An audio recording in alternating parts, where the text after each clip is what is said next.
Look, if you can get through to Annie as attorney for the railroad, I'll pay you $100. That's a lot of money. Yeah, but if you ain't handy with a gun, you ain't going to be around to collect it. Well, that depends what you call handy, Sheriff. I run across a fella supposed to be handy with a gun. He was always showing off.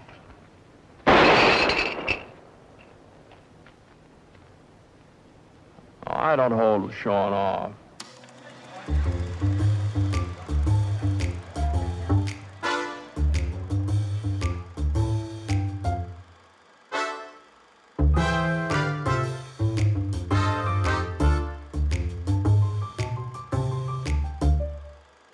James Stewart returns as Britt Ponset, the six-shooter.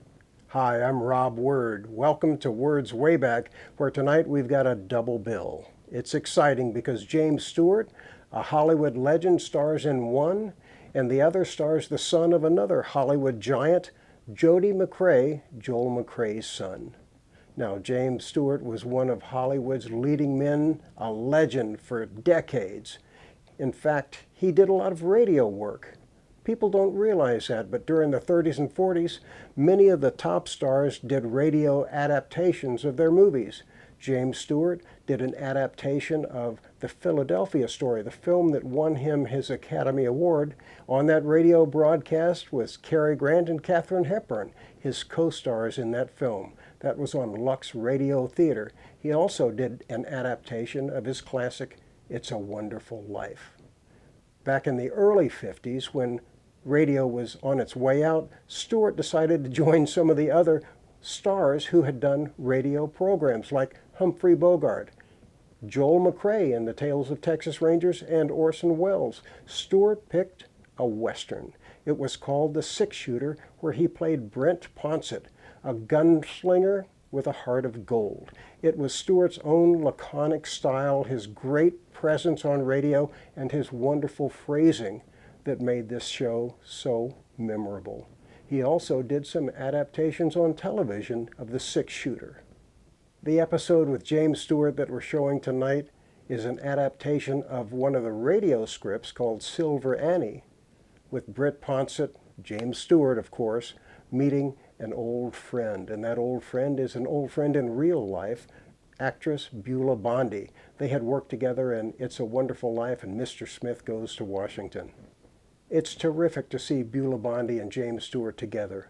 Also in this cast are veterans Edgar Buchanan, Greg Barton, Chuck Roberson. The film was directed by James Nielsen, who that same year, in 1957, directed Stewart in Night Passage with Audie Murphy.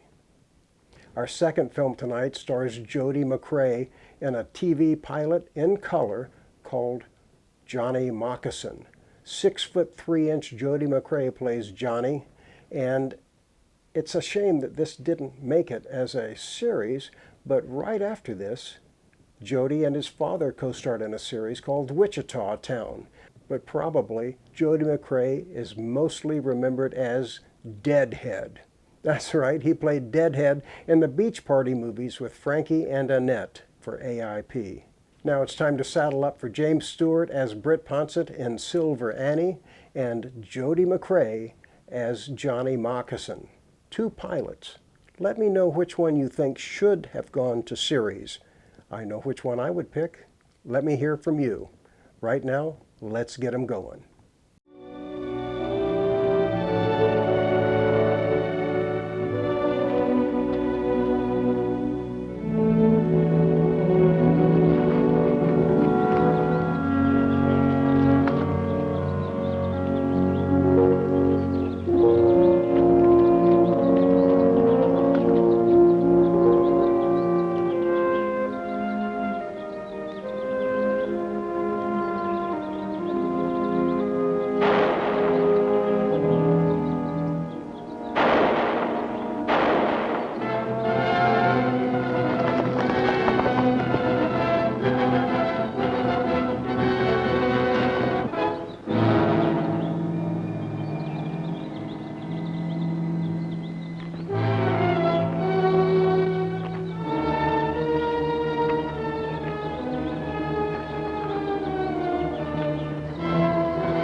Good thing we heard the shooting. Reach and I'll blast daylight through you. Stand up. I was looking for a handkerchief to stop the bleeding. It's Clyde Huxley. I suppose I'd be wasting time to say I didn't do it. You'd be wasting time. She'd been recent fired, all right. Well, that was an hour ago. My horse nearly got snake bit. I took a shot at a rattler. Tell it to the sheriff. Doc sure is taking a long time. Yeah. Dead to rights we got him, Sheriff. He was going through Mr. Huxley's pockets. Like I told you before, I was looking for something to stop the bleeding. Yeah, that's what you said. Tell me, what brought you to these parts? I was just passing through. If Mr. Huxley dies, this is as far as you're going. Now, guess I better get this straight for the records. What was that name? Britt Ponset. Britt? P-O-N-S-E-T. P-O-N-S-E-T. Where are you from? No place special. We don't cotton to saddle tramps. I'm looking for work, Sheriff. Anything I can get. And he ain't too particular how he gets it either. Well, Doc, how is Mr. Huxley? Yeah, getting rusty, that's what I am. Ain't enough practice left in this town to keep a flea busy. Well, is he still alive? All the weaklings moved away when the silver mines played out. Them that stayed are as healthy as horses. Mighty discouraging. Well, Doc, is he going to be all right? I'd kind of like to know. Why don't you ask him yourself? That bullet just creased him. Seen worse wounds come out of a barber shop. You got any idea who shot you? You bet I have. It was Annie. Silver Annie and her 3 gunmen.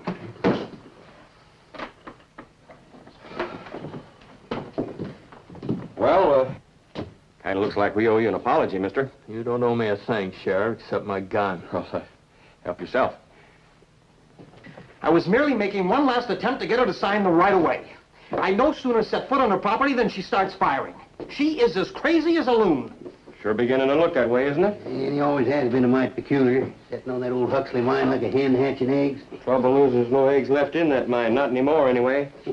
And Mr. Huxley, supposing we was all to ride out this evening and have a little talk with Annie. No, thank you.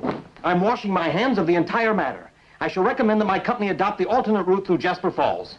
Just a minute. You can't do that. The whole town's depending on you. Well, without that railroad, we're just another ghost town. I'm sorry, but any other route through Virtue City would cost the railroad an additional $50,000.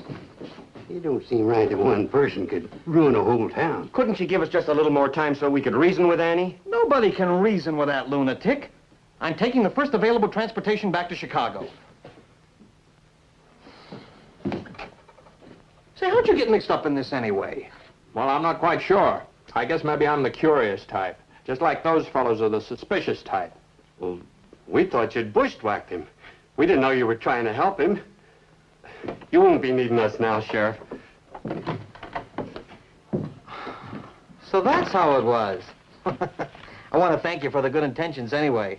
If there's anything I can do. Can't think of a thing, Mr. Huxley. Not a thing. But there might be something I could do for you. Huh?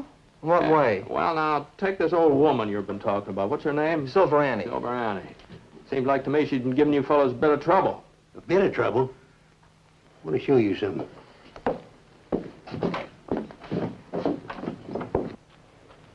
Come out here, young fella. I want you to take a look at this.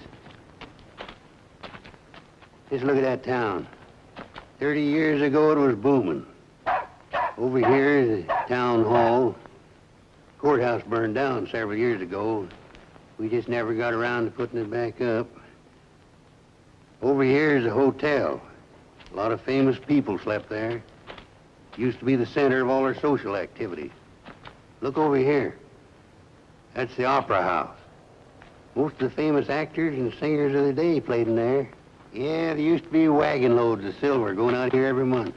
There's a dozen mines running top speed. Then almost overnight, the silver vein played out. The town started to die. Now we got a chance to put some new life back into the town. All but for one person. Just one person. Silver Annie. That's right. If that stubborn, mule-headed female would only sign that right away, Railroad crews be laying tracks through Virtue City right this very minute. Yeah, well, maybe the lady isn't satisfied with what the railroad's offered.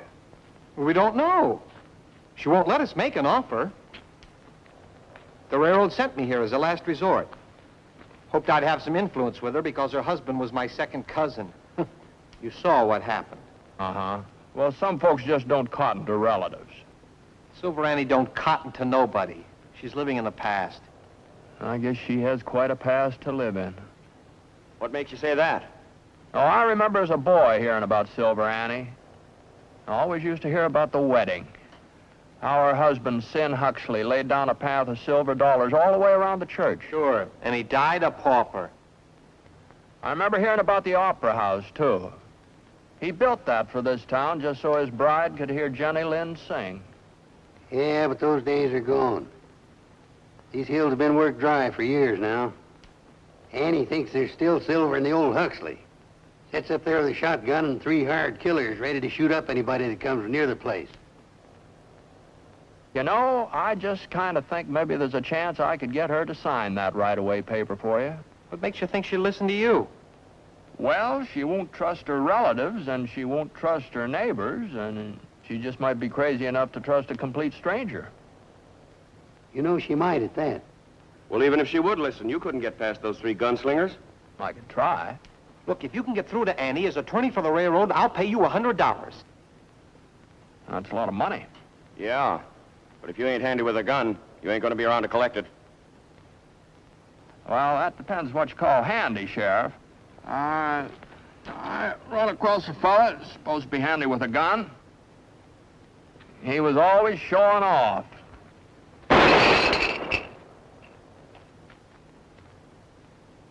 I don't hold with showing off. Now, you were saying something about $100.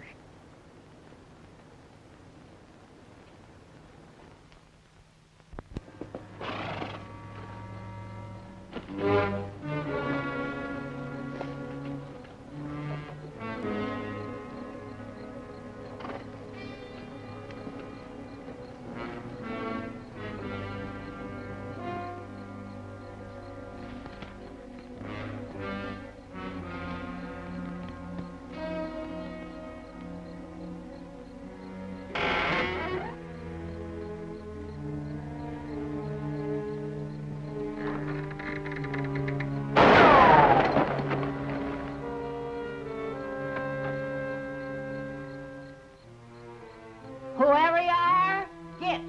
Next time we won't miss.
Don't reach for that gun.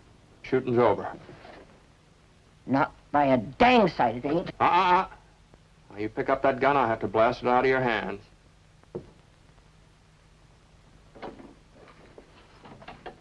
Good evening, ma'am. Who are you? Can I tend your horses, Miss Annie, while you're in the Opera House? And for 2 bits, I'll polish all the silver trim. A long time ago, there was a skinny, freckled-faced boy that used to follow my carriage. You couldn't be That's me. I'm the one. Britt Ponset. After all these years. I might have known that none of them yellow-livered coyotes around here got the nerve to talk to me the way you done. Care of a visit for a while, Annie? You're always welcome, Britt. You know that.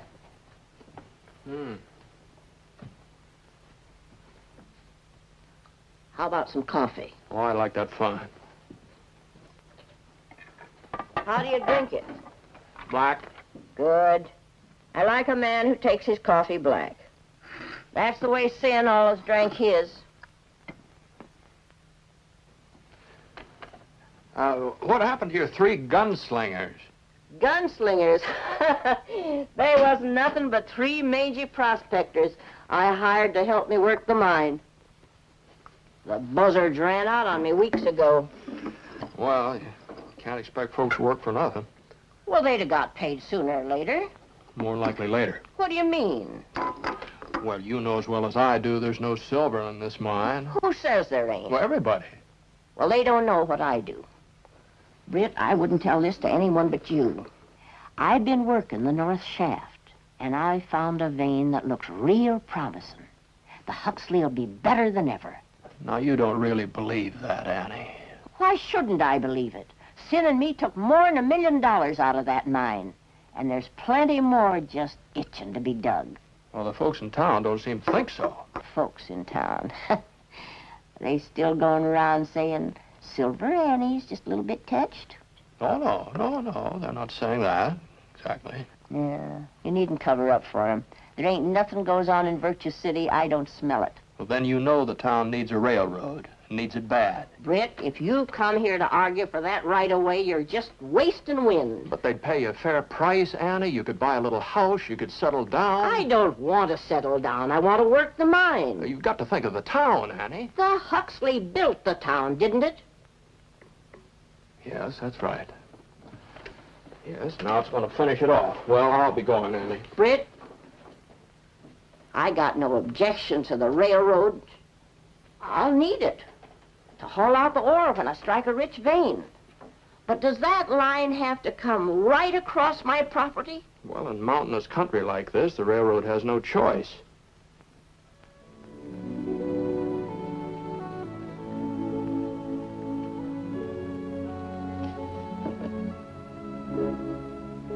See this piece of ore, Britt? There's the first silver that come out of the Huxley. And I can remember the look on Sin's face when he come rushing in to tell me.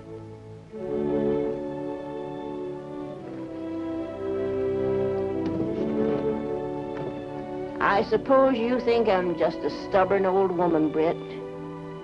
But the last thing that Sin said to me was, Annie, hang on to the mine, no matter what. And his very words. There's silver there, Annie, and there'll always be silver. You was very young, Britt, so you couldn't know what the Huxley meant.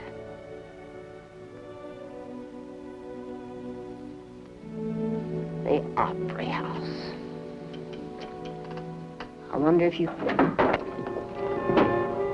No, Annie, don't give me no trouble. Clyde Huxley here's got a legal order for you to come to court. Annie, I didn't know anything about it. I've seen coyotes in my day, but you win first prize. Now, you fellas had no right following me out here. We made a deal.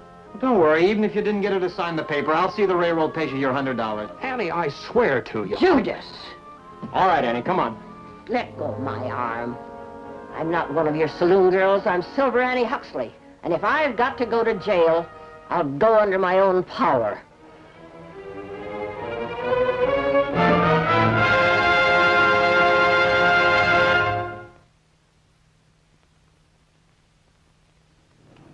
Well, this trial won't take long. Not with that lawyer handling things. There was a mighty clever piece of maneuvering in there this morning. Real sharp lawyer, that Clyde Huxley. Yeah, now it's only a question of whether Annie's got all of her faculties. Well, if you ask me, she never had them. Now, let me tell you something. All Judge Drake's got to do is declare her legally incompetent, and Clyde Huxley can take over as Annie's next of kin. Yeah. You handled the situation very well. Oh, hello there, Mr. Ponset. Come on, folks. Recess is over. Court's resuming. Hey, take off your hats, boys. Don't let me tell you again.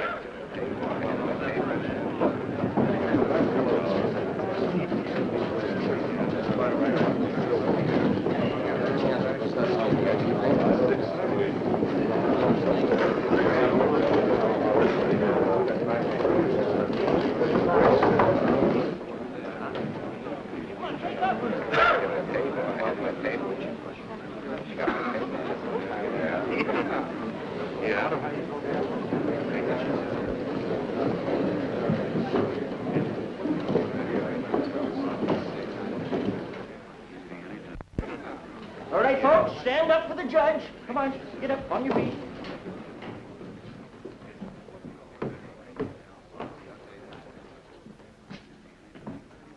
This court will come to order.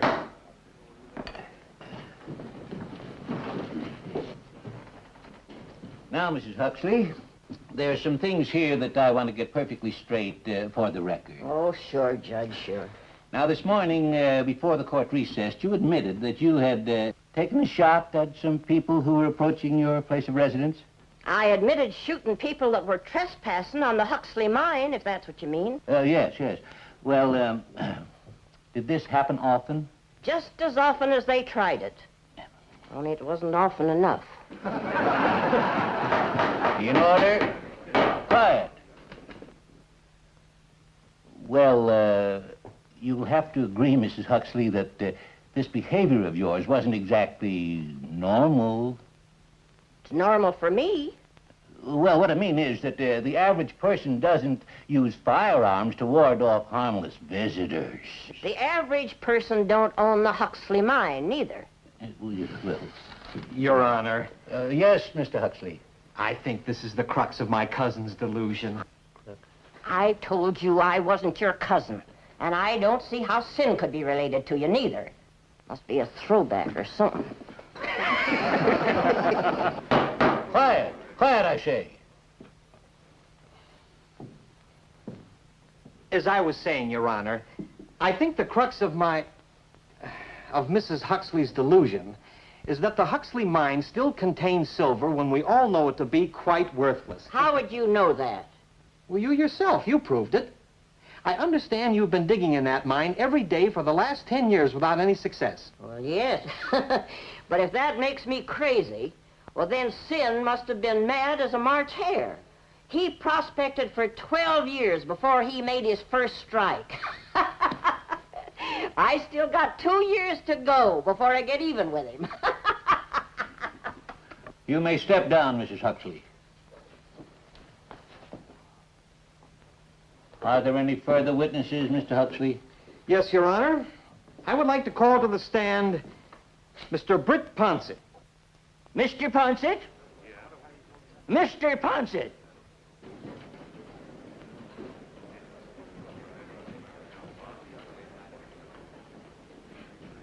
Raise your right hand, put your left on the book. Swear to tell the truth, the whole truth, and nothing but the truth to help you? I do. What's your name? Britt Ponset. Take a seat. Now, Mr. Ponset, you tell the court whether or not you visited Annie Huxley recently? Yes, I did. That was in her shack near the Huxley mine? In her home, yes. Isn't it a fact, Mr. Ponset, that as you approached Mrs. Huxley's place, she fired at you several times? Well, as I approached, I couldn't see who was firing at me. But somebody did fire at you. That's right. And when you entered Mrs. Huxley's place, was she completely alone? Yes, I guess she was. Well, isn't it a fact, Mr. Ponset, that she had 3 men's hats and 3 rifles set up in the windows? Yes, that's right. And isn't it a fact that she was pretending those 3 hats and 3 rifles were actually 3 men? Yes, well, Judge, I wanted to explain Just that to answer the you. question, Mr. Ponset, yes or no. Is it true or isn't it? Well, that's true, yes. That will be all, thank you. No, that won't be all. Now, you just hold on a minute. Just you hold on. Now, Judge, everybody around here keeps saying that Silver Annie's living in the past. Well, what if she is? What's the matter with that? Everyone that has something to remember does that more or less. In her case, it's more, not less. I tell you, there's nothing wrong with Silver Annie. Here's a woman that's trying to protect her Your Honor, property. he's out of order. You keep out of Young this. man, you are out of order, young but man. This woman's trying to I protect say his- you will step down.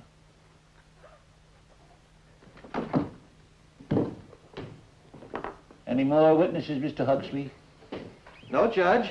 Thank you. Mrs. Huxley, you will approach the bench.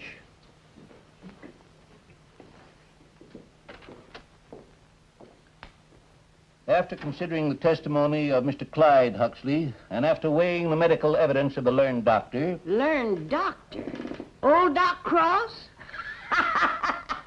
He He couldn't cure a chicken with a pip. Order in the court. Order. As I was saying, the medical evidence, plus your own testimony, Mrs. Huxley, leaves me no alternative. What's this? I want to say something. Well, you've already testified. Well, there's no harm. Hear me out, is there? Oh, very well. Well, now, Judge, it seems like to me that this case hinges on whether or not there's silver in the Huxley mine. Is that right? Well, that's part of it. Well, what I'm trying to say is, if there was silver there, then there wouldn't be anything so strange about the actions of Miss Huxley here, would there? Well, I suppose under the circumstances, she'd have the right to protect her property, yes. Uh-huh. Well, now, while the court was in recess for lunch, I took this ore sample from the Huxley mine over to the assay office. Here's their report on it.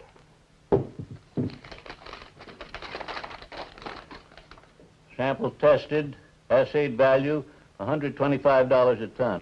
$125? Now, I figured it'd be a little more than that. Mr. Ponset, are you saying under oath that this ore came from the Huxley mine? Yes, sir, right out of the north vein. He's found silver! Silver! I'm taking that claim, just like the old days. From the Huxley mine? $125 a ton. Your Honor, the hearing. Oh, for Pete's sake, Annie Huxley's sane as I am. Court's adjourned. What about the railroad, Sheriff? We don't need a railroad. We got silver. Yippee!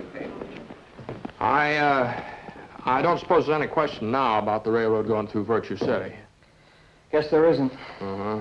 That route around the Huxley mine, that'd cost the railroad a little more money, wouldn't it? Yes, but that seems to be the only solution. Well, I guess I just better catch up with Judge Drake and close the deal. Oh, good idea.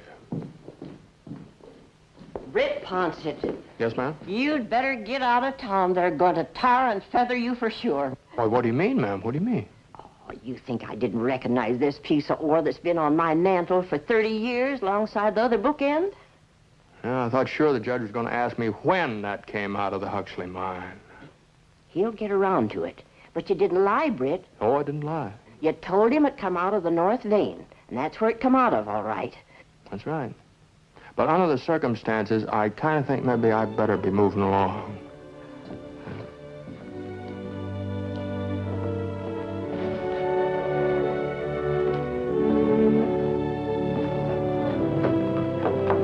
Britt!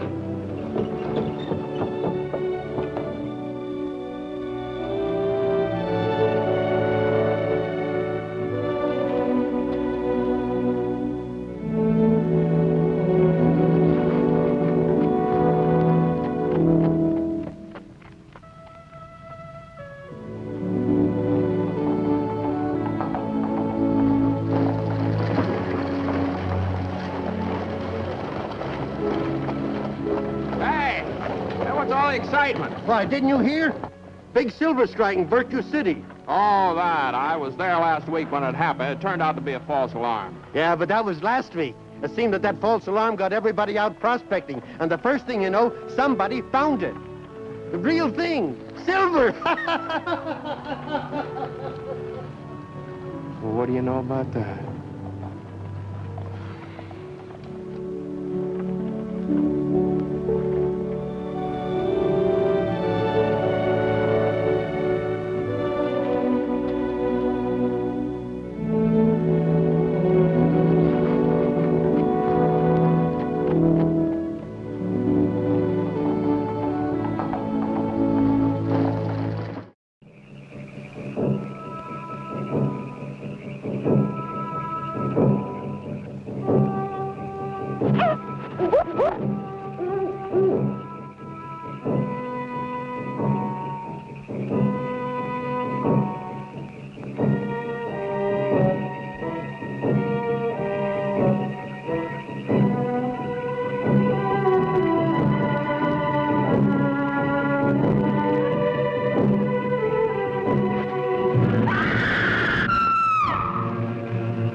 What is it? I don't know. Hey, come on, man. Let's go.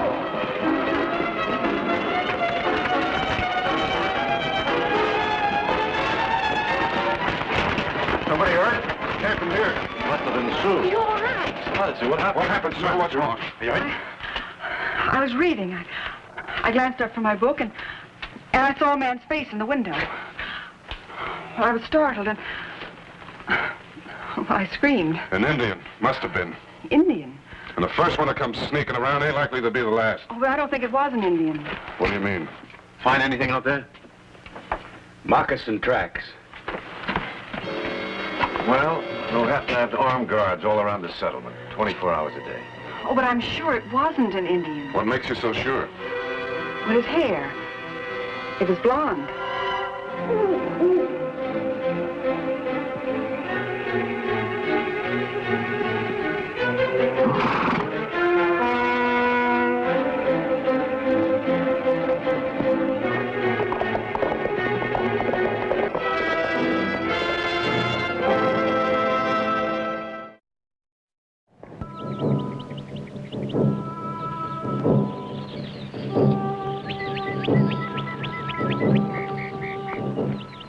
Moccasin, tread softly.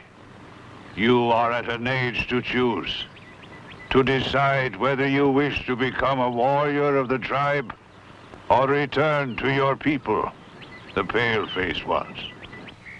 These are my people. Search deeply in your heart for the answer, my chosen son. Hear me, Dark Thunder. In my heart is no echo of white voices, no memory of any but the people who have fed me and sheltered me and taught me. Moccasin, tread softly, was seen going into the valley where the white village lies. What drew him there? Hear me, brave scout. As a bear cub examines a strange rock, turning it over with his paw and looking upon it with curiosity, so was I drawn to the white village. The white-eyed ones now know that we are near. If they grow tired of peace, you may one day be fighting against your father's brothers. I stand before my father, my father's brothers now. I shall never fight against them. Moccasin, tread softly, speaks noble words. It is a sign of white blood. Another sign of white blood is that words once spoken vanish into air like smoke.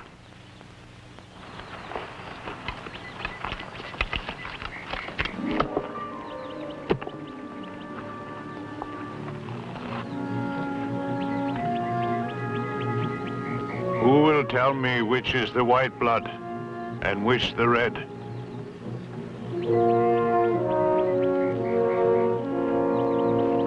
Moccasin, tread softly, will begin the test which will prove his fitness as a hunter and a warrior.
Moccasin, tread softly, has shown the skillful hand, the keen eye, and the strong body. Yet for him, there will be one more test. Give me counsel, Dark Thunder. I am ready. You will enter the white village again. This time, not with the curiosity of the bear cub, but with a purpose like the panther. The white man grows grain on land taken from us, to show that your heart is with those who have been wronged. You will bring us some of that grain, not more, than enough to cover an arrowhead. You will enter the village of the white-eyed ones unarmed. Your only weapon will be your cunning, your muscle, the senses and sinews of your body.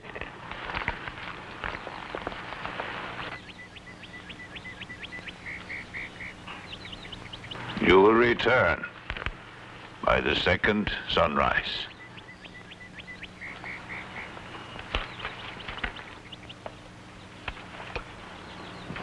By the second sunrise, we will know where the heart of Moccasin Tread Softly lies.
Sounds at the chickens.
I will not harm you. Who are you? What are you doing here?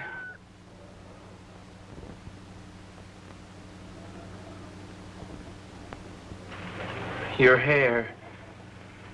It lacks color like mine.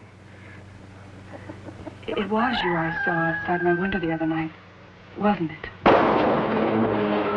Step out of the way, man. Put your guns away. He's unarmed. What's he here for? If you've come as a friend, you'll be received as a friend. Man, likely a friendly visit brought him here. Hurry, tell us about it. I ask you to step forward and give yourself up. Fletcher, Harris, Johnson. I want him alive. I want to find out what he's up to.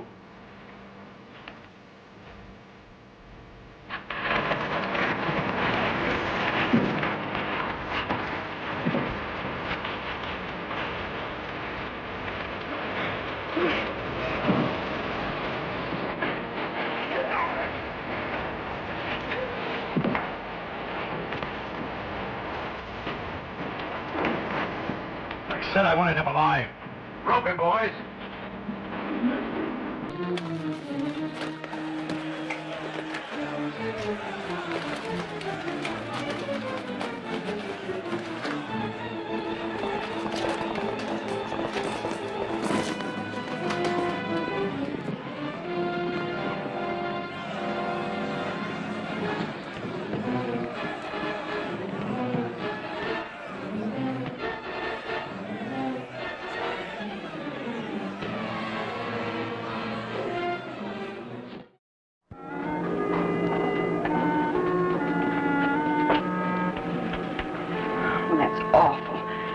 Well, I want to talk to him alone. He's my prisoner, and I'm responsible for him. I'm not going to Look, let... I'll take full responsibility. Oh, I wish you'd stick to the classroom, Sue, and not try to Please, run... I just want to talk to him for a few minutes. Just a few minutes. Thank you. She's hard to argue with. Both guards will be out here if you need them. Thank you very much.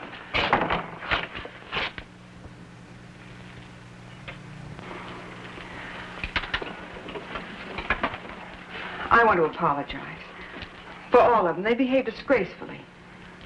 I'm very ashamed. I wish you'd tell me who you are and what brought you here.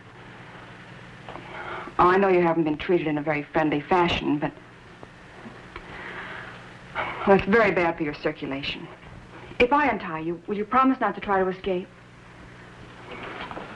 We can't talk with you tied up like this. I'm afraid some of the people around here are bitter about Indians. They've had bad experiences. You can understand that, can't you? The Indians may have treated you well enough, but... Well, they killed your mother and father, and... That is a lie. It's a white man's lie. Well, then, how did you come to be among them? Dark thunder rescued me from a wagon, overturned in a river swollen with many rains. The rushing waters took the others. Do you remember anything about your parents? Or do you remember the name they gave you? I remember... It was called Johnny. Johnny? Well, we have two Johnnies here. But both are much smaller than you. What is the meaning of Johnny? Oh, it doesn't mean anything. It's just a name. But a name without meaning is not really a name. I am called Moccasin Tread Softly. I can walk on the dry autumn leaves with no more sound than the flutter of a butterfly's wings. Moccasin, tread softly. Johnny. I shall call you Johnny Moccasin. And I'll call you Star in the morning sky. Your hair is like the morning sun. The color of the sky and the sparkle of the stars are in your eyes.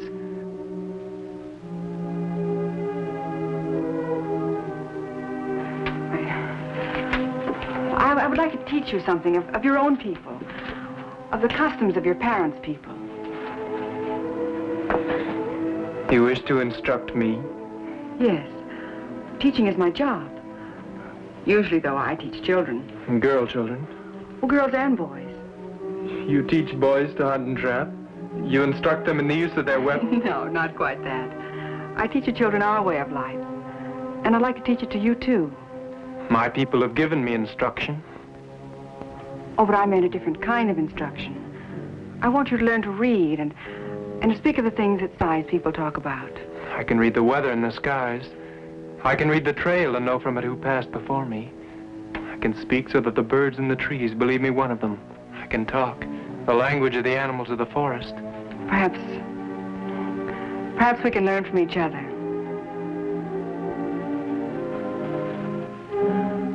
What is this?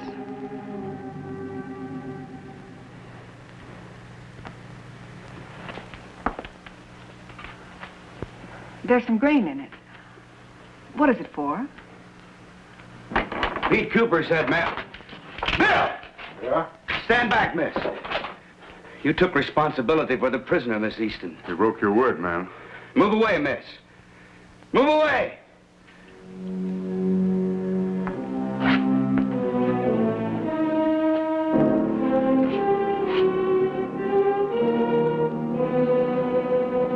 Tie him up.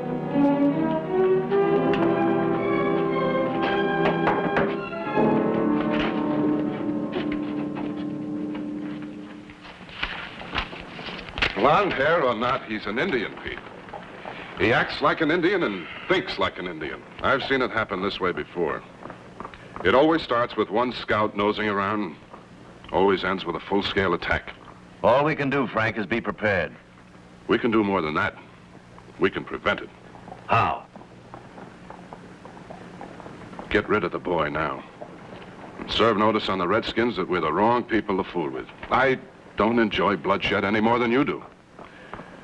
But one life now can save a whole lot of lives later. I don't believe an Indian attack is coming. And I don't believe your plan would stop it if one was coming. I'm against killing, except when absolutely necessary. Everybody's against killing. People just have different ideas about when it's absolutely necessary. Mr. Cooper, you ready? Gotta get going. Right. That boy's my prisoner, Frank. As long as I'm in charge, he's not going to get hurt.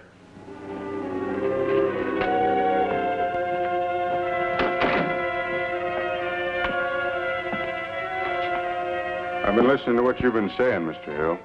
I think it makes a lot of sense. Thank you.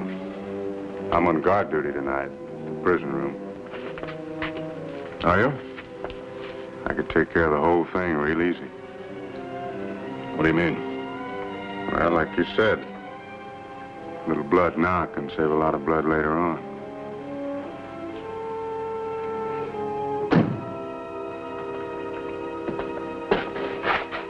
Listen, I'm your friend. I'm going to help you.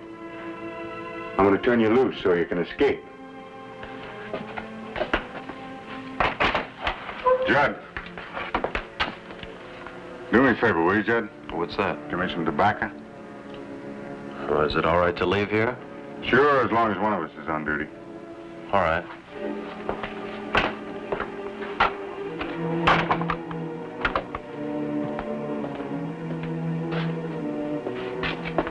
Now, you just run out that door and get back to wherever you came from.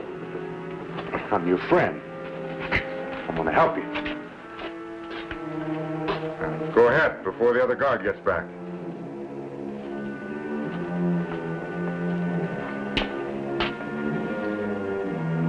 Well, don't stand there. Go ahead. What was that? It's a rattlesnake. It is a white snake with 2 tongues.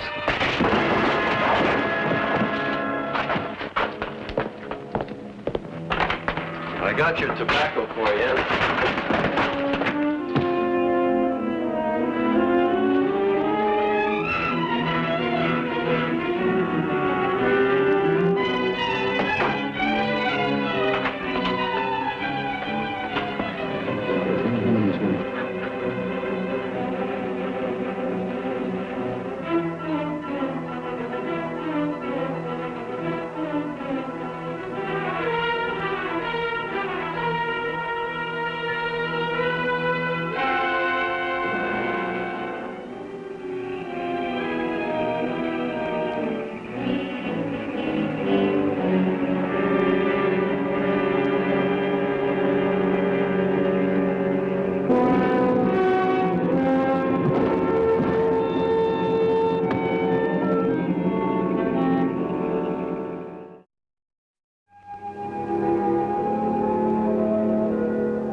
Don't leave, Johnny. Stay here. To be a prisoner? Oh, no, they'll come to their senses. I know they will. Right now, they're acting out of fear. But I'll make them understand. If you were here, living and working among us, as one of us, well, they would realize that I would make them realize. If you learned our ways as you have those of the Indians, you could become a link between the two peoples. Through you, it might be possible to bring peace and understanding to both. Will you stay, Johnny?